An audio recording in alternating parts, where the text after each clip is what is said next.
has to kind of punch me in the stomach. I have to finish it and go, oh, I see what they're trying to do, and I imagine the union of a character like mine and Ian on screen, and how unusual that is, and I was very game. Stephen and I both knew that we were doing something very stupid, which is write a script with two very specific people in mind, almost so that it can only be them. Stephen and I were sitting together talking about art and broken artists, and we were talking about artists who have quit, and we conjured up this idea about two sort of broken people who have quit their art for very different reasons, of very different generations, who come together under quite auspicious circumstances and end up having an effect on each other's life that is quite unexpected. We had been talking about relationships that I had had with certain, actually they were comedians and writers who had given up their craft. Some of them were mentors of mine, and I watched them as they abandoned the thing they loved most. And Stephen was then also talking about, yeah, I've always wanted to do a movie about a kind of Patricia Highsmith, the heist thing in the art world. And I said, well, my mom's a painter, and oh my God, I think I know exactly what this is about. And I sort of transferred all those emotions into the art world. And then, it was a 45-minute drinks at a pub, and then suddenly I walked away, and I said to my wife, I think I'm writing a movie. We didn't say, do you want to write this? We just were talking, and then we had this whole idea. Michaela and Jessica, how do you guys pick what you say yes to? My agents do a really good job of not bringing anything to me. So it's very rare if they say, we know you're writing, but this is of interest, because normally I am constantly in a process of delivering scripts. So if it's like really something that I'm going to find important, they'll say, we're just going to send you this. And so this is one of like 3 things that I've ever been sent. No, they're really good. They know me really well. So they mentioned first, there's talk of a film with you, Ed Solomon's writing it, Soderbergh's directing it with Ian McKellen. And I was just like, okay. I don't know a lot of people, I know who these people are. So then, and then I said, let's wait for the scripts.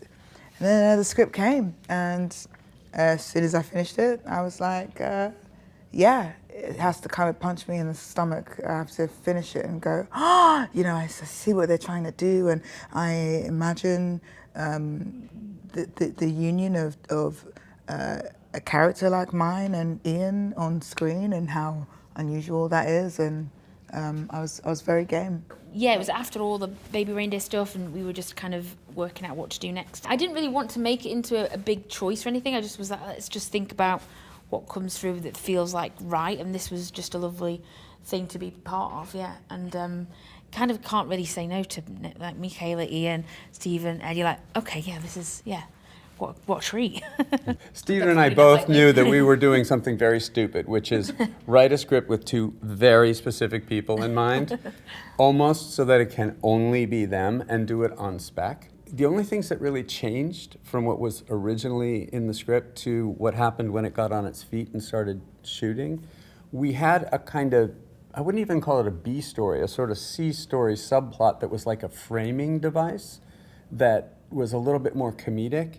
And as soon as we started filming and we realized, oh my God, the heart of the movie is these 4 characters, Jess and James and Michaela and Ian, and that's the story, we pulled out the other stuff, because it was what was happening in the space with them was everything we wanted the movie to be. And it didn't need any of that extra stuff. Does being part of another project get in your head while your head is supposed to be thinking about these other scripts, or you're able to like... Yeah, I think the issue is that I forget that the other thing exists, and then it's like, what was I doing again? Okay. I was writing a show. I do write. And I get I'm fully immersed and love acting and like not having written it. And when it's like a great script, oh my God, it's the best thing ever. No, I don't struggle to not think about the hell of being a writer. What do you need just like to get for a day of writing? I need, I have a specific keyboard. It's an ergonomic keyboard. So it stops the restraint that happens when you write for 40 hours with no sleep and not even breaking to piss. It's this, and it just kind of keeps my wrists in really good order. I need the monitor, because obviously this job fucks your eyes. So like I need a big screen. And then I need at least one person that is incredibly smart to give me notes. I actually really need notes. I need to know where I am not being anywhere near as clear as I think I'm being, because I often think that this is very easy to understand, and then I realize it's not, and I need that feedback, and that's it. Yeah. I only write with other people, so it's like dependent on all of that, I guess. But yeah. I think especially when you're writing something as massive as, let's say, a television show, it's really important for me to have a few touch points where upon which I guess I could echolocate, meaning you get so lost in this 360-degree void of this idea and whatever it could be, because it obviously could be anything, that, as Michaela said, having something to bounce off of or someone to bounce off of often helps me a lot. But in terms of writing something like The Christophers, and in terms of what I need to start my writing day, I can do it anywhere, but it has to be in a place where I feel emotionally connected somehow to what I'm writing. I don't need an intellectual idea. I need an emotional feeling. And when I have that feeling, I can write in that day. With this film, especially compared to maybe like some of the Soderbergh's last few films, like what does the success trajectory of this movie look like? For me, the success trajectory, and the person who financed it will kill me for saying this, the success trajectory has completed itself. I had one of the greatest creative experiences of my life. And anything that happens from here is just gravy.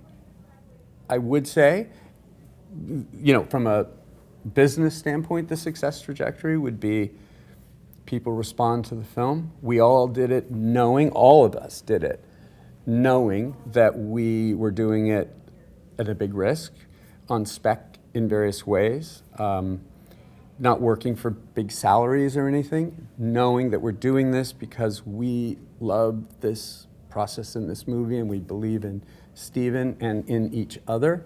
So from a business standpoint, I guess the success trajectory would be other people feel the same way. When you got booked your first job, what was your first splurge? Like the gift, what did you get yourself as a congratulations? I paid off my student debt, the student loan. Yeah. Yeah, That's did you do massive. that? Yeah, I think I did that too. Mate, it's lit. Yeah. It's like, Oh, that's what a treat. off my shoulders. Yeah. Yeah. So true.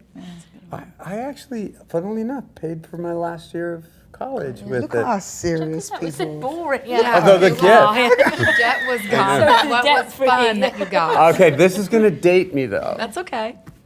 I bought, finally, an electric typewriter. Oh. Wow.